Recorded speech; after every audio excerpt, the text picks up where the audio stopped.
Hello friends, या व्हिडिओमध्ये 7वी scholarship गणित या विषयामधला नफा आणि तोटा याच्यावर आधारित आणखी काही सराव प्रश्न या व्हिडिओमध्ये पाहू.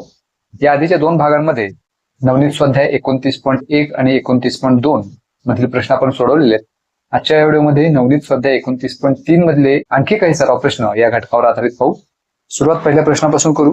हा पहिला प्रश्न आहे. एक दुकानदार मोबाईलच्या छापील किमतीवर 12% सूट देतो. त्याने एक मोबाईल 26,400 रुपयाला विकला तर त्या मोबाईलची छापील किंमत किती? आता इथं छापील किंमत त्याच्यावर सूट दिलेली आहे आणि छापील किंमत विचारलेली आहे आणि त्याची विक्री किंमत दिलेली आहे. म्हणजे इथं दोनच व्हेरिएबल्स इन्व्हॉल्व आहेत, एक तर छापील किंमत आणि विक्री किंमत. इथं खरेदी किंमतीचा काही संबंध आलेला नाही. मग आपल्याला 12% सूट दिल्यानंतर तो मोबाईल 26,400 रुपयाला विकलेली आहे. मग 12% सूट याचा अर्थ 100 रुपये जर त्याची किंमत असेल तर 12% सूट दिल्यानंतर त्याची किंमत होईल 88.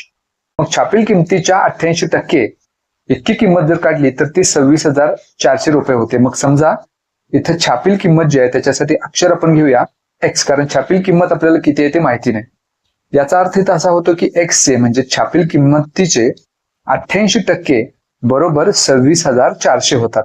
हे एक समीकरण आपल्याला याच्यावरून बनवता येईल.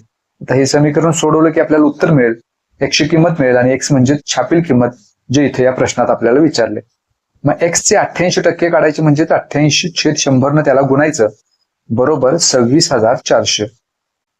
मग 26,400 गुणिले 88/100 जर उजव्या बाजूला घेतले तर त्याचा व्यस्त होईल 100/88. मग इथं 22 न भाग जाईल, 22×88 तर सुद्धा 22×1=22, 4 शिल्लक राहील, 22×2=44 वर 2 शून्य. पुन्हा 4 न 1200ला भाग घालवला तर 300चा भाग जाईल. मग 300 गुणिले 100 उत्तर येईल 30,000. याचा अर्थ त्या वस्तूची छापील किंमत 30,000 होती, जे आपल्याला पर्याय क्रमांक 1 मध्ये दिले. त्यामुळे या प्रश्नाचं उत्तर पर्याय क्रमांक 1. हा पुढचा प्रश्न. एका यंत्राची छापील किंमत 5,000 रुपये आहे. दुकानदार छापील किमतीवर 10% सूट देतो. जर ते यंत्र दुकानदाराने 4,250 रुपयाला खरेदी केले असेल तर किती नफा होईल? आता इथं खरेदी किंमत दिलेली आहे 4,250 आणि छापील किंमत सुद्धा दिलेली आहे. छापील किंमत आहे 5,000 रुपये आणि त्याची खरेदी किंमत 4,250 आहे. पण त्या छापील किमतीला ती वस्तू विकलेली नाही तर त्याच्यावर 10% सूट दिलेली आहे. मग सूट किती दिली ते आपण पहिल्यांदा काढूया. मग 10% छापील किमतीचे 10% आपल्याला काढावं लागेल. म्हणजे 5,000चे 10% आपल्याला इथं काढावं लागेल. मग 5,000चे 10% काढायचे म्हणजेच 5,000 गुणिले 10/100 करायचं. मग या 2 शून्याला इथं 2 शून्य निघून जातील. 50 गुणिले 10 म्हणजेच 500 रुपये इतकी सूट दिलेली आहे. म्हणजे त्या वस्तूची छापील किंमत 5,000 होती पण सूट 500 रुपये दिली. याचा अर्थ आता त्याची विक्री किंमत काढण्यासाठी छापील किमतीतून म्हणजे 5,000 मधून जी सूट दिली 500 ती वजा करायची. मग 5,000 वजा 500 उत्तर येईल 4,500. तर ही झाली विक्री किंमत. आणि खरेदी किंमत आपल्याकडे आहेच. त्या दुकानदारानं ती वस्तू 4,250ला खरेदी केली आणि विकताना मात्र 4,500 रुपयाला विकली. याचा अर्थ इथं नफा झालेला आहे, कारण विक्री किंमत खरेदी किमतीपेक्षा जास्त आहे. मग नफा किती झाला हे काढायला विक्री किमतीतून म्हणजेच 4,500 मधून खरेदी किंमत म्हणजे 4,250 वजा करायचे, उत्तर येईल 250. तर इतका नफा झालेला आहे आणि त्याला किती नफा होईल असंच विचारले, शेकडा नफा विचारलेला नाही. त्यामुळे या प्रश्नाचं उत्तर 250 रुपये नफा होईल, जे आपल्याला पर्याय क्रमांक 2 मध्ये दिले. त्यामुळे या प्रश्नाचं उत्तर पर्याय क्रमांक 2. पुढचा प्रश्न. एका टेबलाची छापील किंमत 5,500 रुपये आहे. विक्रेता या किमतीवर 10% सूट देतो तरीही विक्रेत्यास 10% नफा होतो. तर त्या टेबलाची खरेदी किंमत किती? खरेदी किंमत विचारली, खरेदी किंमत माहिती नाही, त्याच्यासाठी एक अक्षर घेऊया. समजा खरेदी किंमत आहे रुपये एक्स. आता त्याची छापील किंमत आहे 5,500 रुपये. मग या छापील किमतीवर 10% सूट दिलेली आहे. मग सूट किती रुपये मिळाली ते पहिल्यांदा काढूया. मग 10% छापील किमतीच्या म्हणजे 5,500चे 10% काढायचे म्हणजेच 5,500चे 10% काढायचे आणि 5,500चे 10% काढायचे म्हणजेच त्याला 10/100 न गुणायचं. मग या 2 शून्याला 2 शून्य निघून जातील. 55 गुणिले 10 550 रुपये इतकी सूट मिळेल. मग इतकी सूट मिळाल्यानंतर जे आपल्याला मिळणार ते विक्री किंमत मिळणार आहे, कारण 5,500 ही छापील किंमत आहे, त्याच्यावर सूट 550 दिलेली आहे, ती वजा करू म्हणजे विक्री किंमत मिळेल. मग 5,500 मधून 550 जर वजा केले तर उत्तर मिळेल 4,950 रुपये. ही झाली विक्री किंमत. आता ही विक्री किंमत जर असेल म्हणजे ही विक्री किंमत असताना याचा अर्थ 4,950 रुपयाला ती वस्तू विकल्यानंतर सुद्धा 10% नफा होतो असं आपल्याला दिले. म्हणजे त्या वस्तूची खरेदी किंमत X जर असेल तर 10% नफा झाल्यामुळं म्हणजे 100 रुपये जर खरेदी किंमत असेल तर 10% नफा होतो, म्हणजेच त्या वस्तूची किंमत होईल 110%. आणि हे कशाच्या तर खरेदी किंमतीच्या, आणि खरेदी किंमत म्हणजेच X. तर हे X चे 110% म्हणजे ही विक्री किंमत 4,950 आहे. त्यामुळे इथे एक समीकरण असं तयार होईल, X चे म्हणजेच खरेदी किंमतीच्या 110% बरोबर 4,950, कारण 4,950 रुपयाला तू वस्तू विकलेली आहे आणि ती वस्तू तेवढ्याला विकत असताना 10% नफा झालाय, म्हणून इथे 110% आपण घेतलं. जर इथं 10% तोटा झालाय असा जर शब्द असता तर 110%च्या ऐवजी आपण 90% घेतलं असतं, कारण तिथं त्यावेळेला तोटा झालेला असता. पण इथं 10% नफा झालाय त्यामुळे 110 घेतले. जर समजा 20% नफा झाला असं दिलं असतं तर 120% आपण घेतलं असतं. आता हे समीकरण सोडवू. X चे 110% काढायचे म्हणजेच 110/100 न त्याला गुणायचं बरोबर 4,950 रुपये. मग 100 किंमत काढायला म्हणजे 4,950 उजव्या बाजूला आहे तसेच घेऊ. 110/100 आपण जर उजव्या बाजूला घेतले तर त्याचा व्यस्त होईल म्हणजे 100/110 होईल. एका शून्याला शून्य निघून जाईल. 11 भाग घालू. 11×44, 5 शिल्लक राहील 55 होतील. 11×5 55. 45 गुणिले 100 उत्तर येईल 4,500 रुपये. तर ही X ची किंमत आणि X म्हणजेच खरेदी किंमतीसाठी आपण अक्षर घेतले X म्हणजेच खरेदी किंमत झाली 4,500 रुपये, जे आपल्याला पर्याय क्रमांक 2 मध्ये दिले. त्यामुळे या प्रश्नाचं उत्तर पर्याय क्रमांक 2. पुढचा प्रश्न, एका साडीच्या छापील किमतीवर 20% सूट देऊनही दुकानदारास 20% नफा होतो. साडीची खरेदीची किंमत 1,500 रुपये असल्यास छापील किंमत किती? आता या प्रश्नात खरेदी किंमत दिलेली आहे, ती पहिल्यांदा इथे लिहून घेऊया. खरेदी किंमत आहे 1,500 रुपये. मग विक्री किंमत आपल्याला पहिल्यांदा याच्यावरून काढता येईल. तर खरेदी किंमत 1,500 आहे आणि 20% सूट देऊनही दुकानदारास 20% नफा झाला. मग नफा पहिल्यांदा आपण इथं काढूया. नफा हा नेहमी खरेदी किमतीवरच आधारित असतो. मग खरेदी किंमत 1,500 आहे, त्या 1,500चे 20% काढायचे, कारण 20% नफा दिलाय. मग 1,500चे 20% काढायचे म्हणजेच 1,500ला 20/100 न गुणायचं. मग या 2 शून्याला इथं 2 शून्य निघून जातील. 15 गुणिले 20 म्हणजेच 300 रुपये इतका नफा झालाय. मग खरेदी किंमत 1,500 आहे, नफा 300 रुपये पाहिजे. मग याच्यावरून विक्री किंमत काढता येईल आपल्याला. म्हणजे खरेदी किमतीपेक्षा म्हणजेच 1,500 पेक्षा ती 300 ने जास्त असायला पाहिजे, तरच 300 रुपये नफा होईल. मग 1,500 अधिक 300 उत्तर येईल 1,800. ही झाली विक्री किंमत. आता या विक्री किमतीला ही वस्तू विकल्यानंतर ज्या वेळेला ही वस्तू 1,800 रुपयाला विकली जाते, म्हणजे 20% नफा घेऊन याचा अर्थ 1,800 रुपयाला ती वस्तू विकली, आणि त्यावेळेला छापील किमतीच्या 20% सूट दिलेली आहे. मग इथं 20% सूट दिली याचा अर्थ छापील किंमत, समजा आपण असं गृहीत धरूया की ती छापील किंमत जी आपल्याला काढायची आहे त्याच्यासाठी अक्षर X घेऊया. मग ह्या X चे 80% घ्यावे लागेल, कारण सूट दिलेली आहे. म्हणजे ती छापील किंमत जेवढी काही आहे त्याच्यापेक्षा ती किंमत कमी आहे. आणि ते किती टक्क्याने कमी आहे तर 20%. 20% याचा अर्थ 100 पैकी 20. मग इतकी जर सूट दिली तर 80% रक्कम होईल ती छापील किमतीच्या. मग X चे 80% म्हणजेच त्या वस्तूची विक्री किंमत, आणि ती विक्री किंमत आपण काढलेली 1,800, म्हणजे बरोबर लिहायची 1,800. मग X चे 80% काढायचे म्हणजेच 80/100 न त्याला गुणायचं बरोबर 1,800. मग हे समीकरण सोडूया. म्हणजे 1,800 गुणिले 80/100 जर आपण उजव्या बाजूला घेतले तर त्याचा व्यस्त होईल 100/80. मग इथे शून्याला हा शून्य निघून जाईल. 8 न 180ला भाग घालू. 8 दुने 16, 2 शिल्लक राहील 20 होतील. पुन्हा 8 दुने 16, आता 4 शिल्लक राहील. 4ला भाग जात नाही म्हणून इथे डेसिमल घेऊया, त्याबद्दल एक शून्य वाढवू आणि 8×5 = 40. मग 22.5 गुणिले 100 उत्तर येईल 2,250 रुपये. तर ही झाली त्या वस्तूची छापील किंमत, कारण छापील किमतीसाठीच आपण अक्षर घेतले X. त्यामुळे या प्रश्नाचं उत्तर 2,250 रुपये, जे आपल्याला पर्याय क्रमांक 4 मध्ये दिले. त्यामुळे या प्रश्नाचं उत्तर पर्याय क्रमांक 4. त्यामुळे अशा पद्धतीचे प्रश्न जर नफा आणि तोटा या घटकावर आपल्याला विचारलेले असतील तर त्या प्रश्नात दिलेल्या माहितीवरून आपण प्रयत्न असा करायचा की गणिती पद्धतीनं त्या प्रश्नाचं उत्तर मिळवायचा आपण प्रयत्न करायचा. म्हणजे जी काय माहिती दिली त्याच्यावरून समीकरण तयार करायचं आणि मग ते समीकरण सोडवलं तर आपल्याला त्या प्रश्नाचं उत्तर मिळतं. अशा प्रश्नासाठी कुठल्याही पद्धतीची ट्रिक लक्षात ठेवण्याची गरज नाही, कारण याच्यामध्ये प्रत्येक प्रश्न प्रकार हा वेगवेगळा असू शकतो आणि प्रत्येक ट्रिक हे प्रत्येक प्रश्नासाठी उपयोगी पडेलच असं नाही. त्यामुळं अशा पद्धतीनं जर गणिती विचार करून ते गणिती स्वरूपात दिलेली माहिती आपण मांडली आणि त्याचं विश्लेषण करून जर उत्तर मिळवलं तर अशा कुठल्याही पद्धतीच्या प्रश्नाचं उत्तर आपण मिळवू शकतो. तर पुढचा प्रश्न पाहू. पुढचा प्रश्न, 5 वस्तूंची किंमत 15% वाढवून त्यावर शेकडा 5 सूट दिली तर शेकडा नफा किती? आता इथं आपण असं गृहीत धरूया की त्या वस्तूंची जी किंमत आहे ती 100 रुपये आहे. मग ही 100 रुपये किंमत याची 15% किंमत वाढवली. मग 100 अशासाठी आपण गृहीत धरली की त्याचे 15% किंवा 5% हे काढणं सोपं जाईल, कारण 100चे 15% म्हणजेच 15. म्हणजे रुपये 15 ती वस्तूची किंमत जर वाढवली तर 100 अधिक 15 म्हणजेच 115 रुपये किंमत होईल. आता नवीन किंमत आहे 115. आता यावर पुन्हा शेकडा 5 सूट दिलेली आहे. मग ती सूट पहिल्यांदा आपण काढूया. तर ती सूट कशाची? आता तर 115चे 5%, कारण 100चे 5% आपण घ्यायची नाही, कारण आता 15% किंमत वाढवून त्यावर शेकडा सूट दिलेली 5%.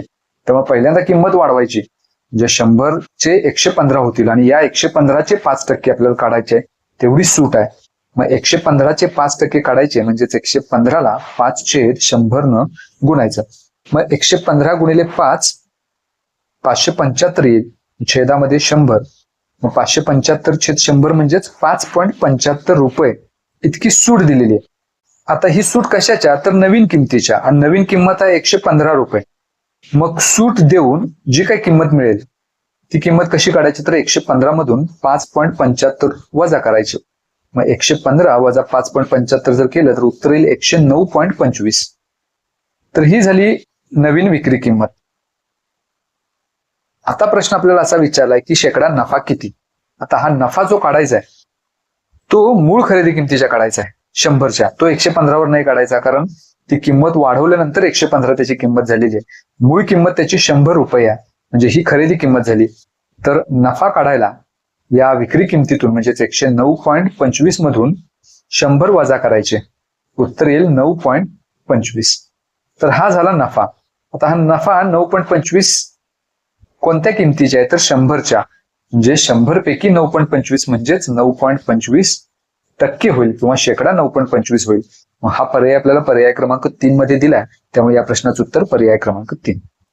त्यामुळे इथं शेवटी जो काही आपल्याला नफा मिळाला 9.25, तो 9.25 रुपये नफा म्हणजेच 9.25% हे आपण गृहीत धरू शकलो, कारण सुरुवातीला जी आपण खरेदी किंमत आपल्याला गृहीत धरायची होती ती 100 धरली मुळातच.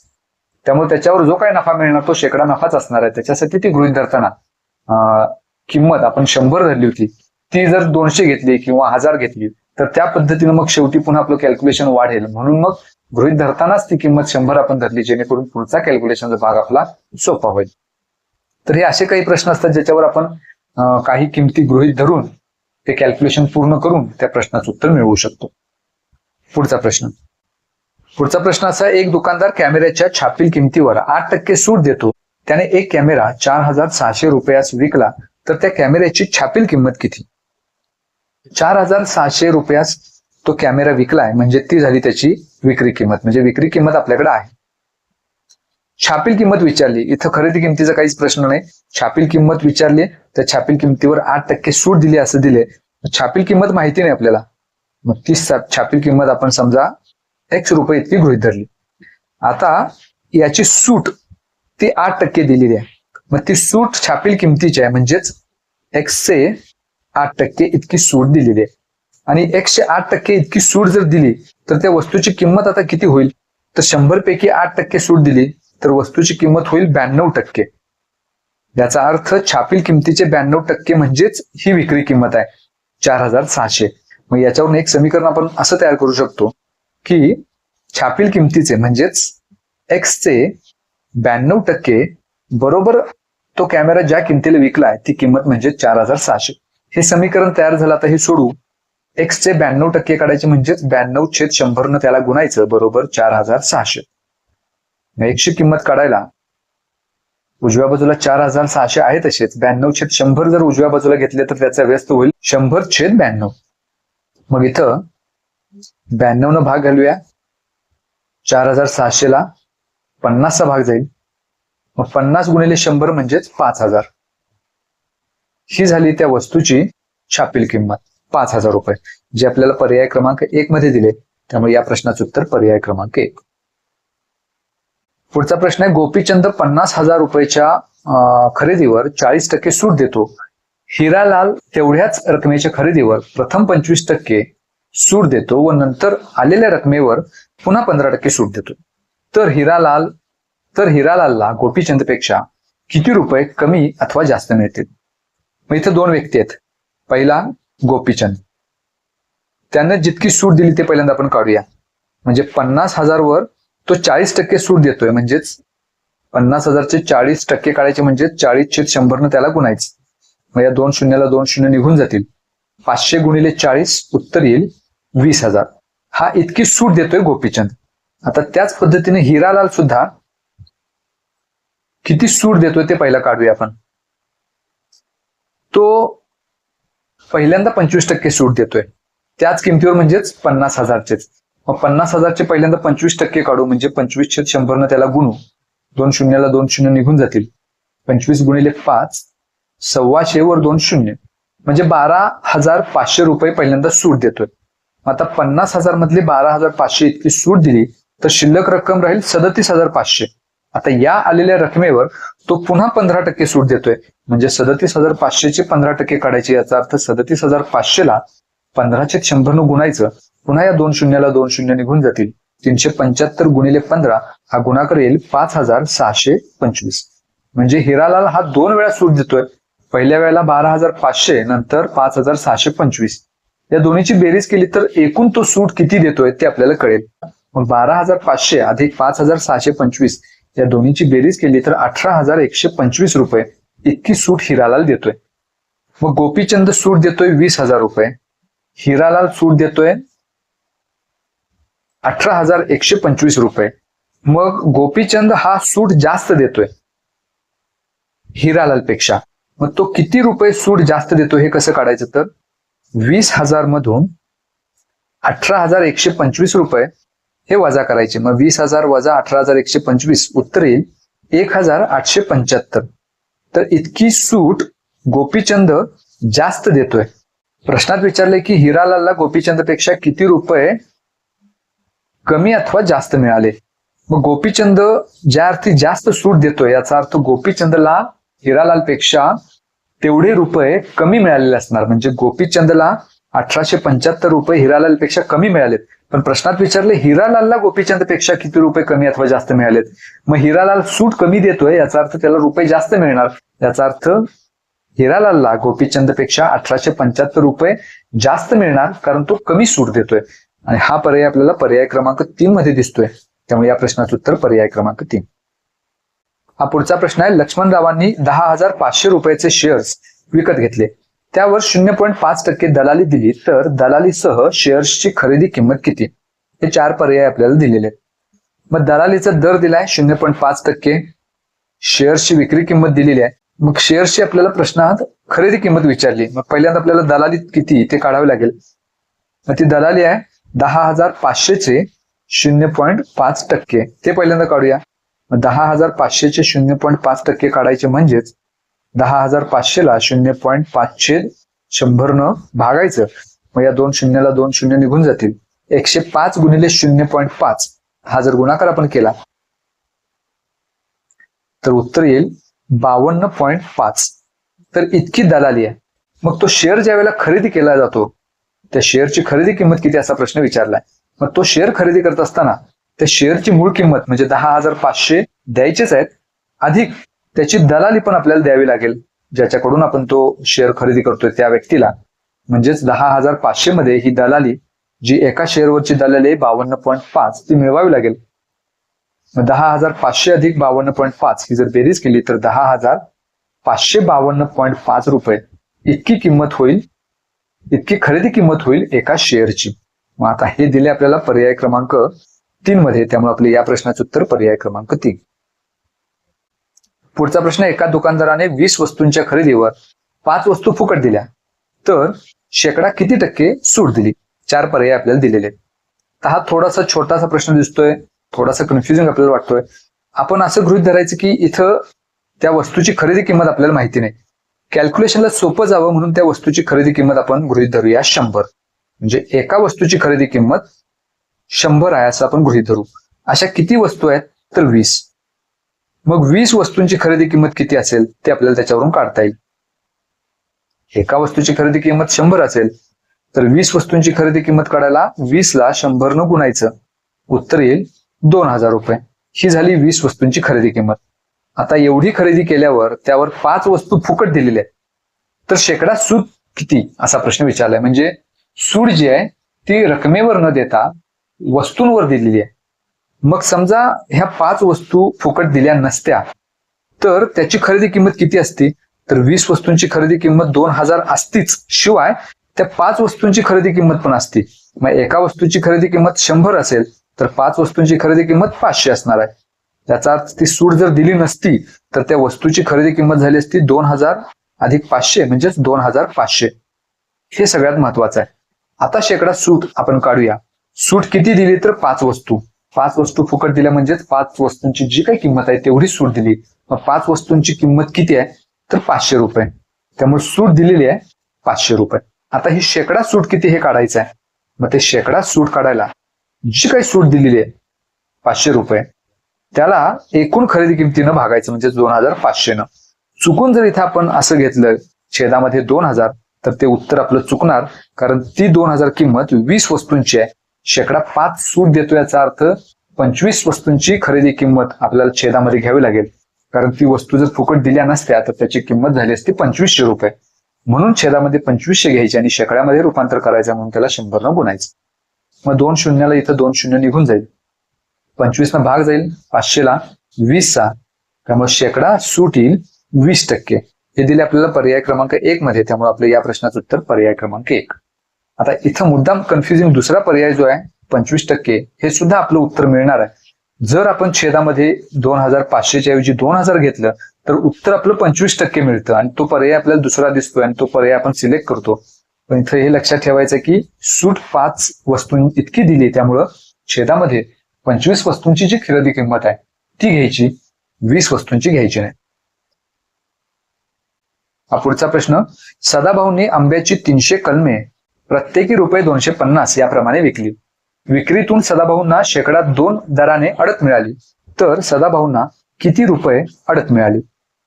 मग अडत जी आहे ती शेकड्यामध्ये आपल्याला दिलेली आहे 2%. आता हे 2% कशाच्या? तर एकूण विक्री किमतीच्या. मग एकूण विक्री किंमत आपल्याला पहिल्यांदा काढावी लागेल. मग 300 कलम विकलेली आहेत आणि प्रत्येकाची किंमत 250 आहे. मग एकूण विक्री किंमत काढायला 300 ला 250 न गुणायचं, उत्तर येईल 75,000 रुपये. आता अडत किती मिळाली हे काढायचं, म्हणजेच या 75,000चे 2% काढायचे, तेवढी अडत मिळालेली असेल.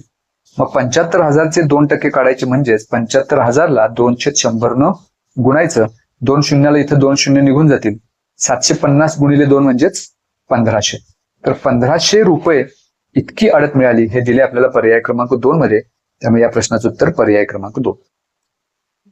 हा पुढचा प्रश्न, समान किंमत असलेल्या 2 वस्तूंवर अनुक्रमे 10% व 12% सूट दिल्यानंतर त्या 2 सुटींमधील फरक 12 रुपये आहे, तर वस्तूची छापील किंमत किती? छापील किंमत विचारली, ती माहिती नाही आपल्याला, मग त्याच्यासाठी अक्षर घेऊया. समजा छापील किंमत आहे X. आता त्या 2 वस्तूंवर 10% आणि 12% सूट दिली, या सुटीमधला फरक आहे 12 रुपये. मग 10% सूट असेल तर त्याची किंमत किती सूट दिली? तर छापील किमतीच्या 10% म्हणजेच 10x/100. कारण x चे 10% काढायचे म्हणजेच काय? तर x गुणिले 10/100. 10 न x ला गुणलं तर 10x, 10x/100 होईल. त्याच पद्धतीनं दुसरी सूट 12% दिलेली आहे. मग 12% काढायचे, याचा अर्थ 12x/100. तर या 2 सूट आपल्याला दिलेले आहेत आणि या सुटीमधला फरक दिलाय, म्हणजे त्यांची जर वजाबाकी आपण केली तर तो आला पाहिजे 12. तर हे एक समीकरण तयार होईल. आता हे समीकरण सोडवलं तर आपल्याला उत्तर मिळेल. आता मनात शंका एक अशी येऊ शकते की 12/100 मधूनच 10/100 वजा का करायचे, उलट का नाही करायचे, म्हणजे 10/100 मधून 12/100 वजा का नाही करायचे. तर एक लक्षात घ्या, इथं 12x म्हणजे 12% सूट दिली, याचा अर्थ ती 12% रक्कम 10% पेक्षा जास्तच असणार आहे. आणि हे जे रुपये आहे ती कधीच निगेटिव्ह व्हॅल्यू होऊ शकत नाही. त्यामुळं मोठ्या संख्येतूनच लहान संख्या आपल्याला वजा करावी लागेल. म्हणजेच 12/100 मधूनच 10/100 वजा करावं लागेल तरच उत्तर बरोबर मिळेल. उलट जर आपण या पद्धतीने केलं तर ऋण किंमत मिळेल आणि रुपये कधीही ऋण असू शकत नाहीत. त्यामुळे वजाबाकी करताना 12/100 मधूनच 10/100 वजा करायचे. मग आता हे समीकरण आपण पुढे सोडवू. छेद समान आहे 100 तो एकदाच घेऊया आणि अंशांची आता वजाबाकी करायची, म्हणजे 12x वजा 10x बरोबर 12. मग इथं 12x वजा 10x म्हणजेच 2x छेद 100 बरोबर 12 मिळेल. x ची किंमत काढायला 12 उजव्या बाजूला आहे तसेच 2/100 जर उजव्या बाजूला घेतले तर त्याचा व्यस्त होईल 100/2. 2 न 12ला भाग घालवला तर 6चा भाग जाईल. 6 गुणिले 100 म्हणजेच 600 रुपये. ही झाली x ची किंमत, म्हणजे ही झाली छापील किंमत 600 रुपये जे आपल्याला दिले पर्याय क्रमांक 3 मध्ये. त्यामुळे या प्रश्नाचं उत्तर पर्याय क्रमांक 3.